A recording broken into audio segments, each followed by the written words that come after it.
এইখন চৰকাৰে কিমান ৰাস্তা বনালে আপোনালোকে হিচাপ কৰিব লাগিব যে আপোনালোকৰ ল'ৰা ছোৱালী নাতি নাতিনী য'ত পঢ়ে এইখন স্কুললৈ যোৱা ৰাস্তা কিমান ভাল স্কুলৰ ভিতৰত কিমানখিনি কাম হৈছে স্কুলবোৰ উন্নত হৈছে নাই যিসকল ইয়াত বয়োজ্যেষ্ঠ আছে আপোনালোকক হিচাপ ল'ব লাগিব যে যিখন হস্পিটেললৈ যায়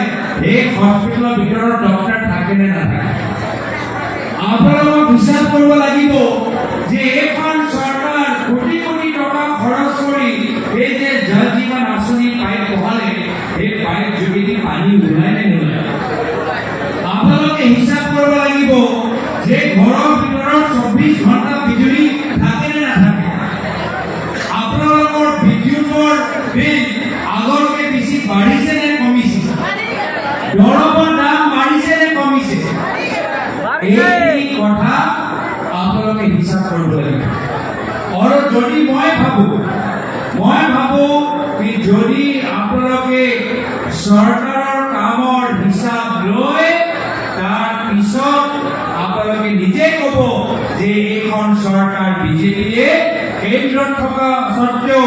ৰাজ্যত থকা স্বত্তেও কামৰ ক্ষেত্ৰত শূন্য কামৰ ক্ষেত্ৰত জিৰ' ডাঙৰ জিৰ' সৰু জিৰ' নহয় ডাঙৰ জিৰ' কিমান কথা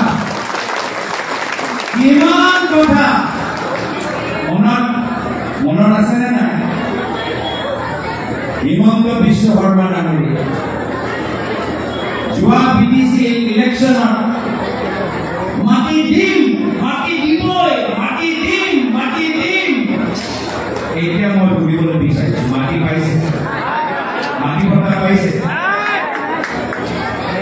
আপোনালোকে যে আমাৰ কংগ্ৰেছক ভাল পায় যিসকলে বিজেপিক ভাল পায় তেওঁলোকক মাটি ভত্তা দিছে নেকি কওকচোন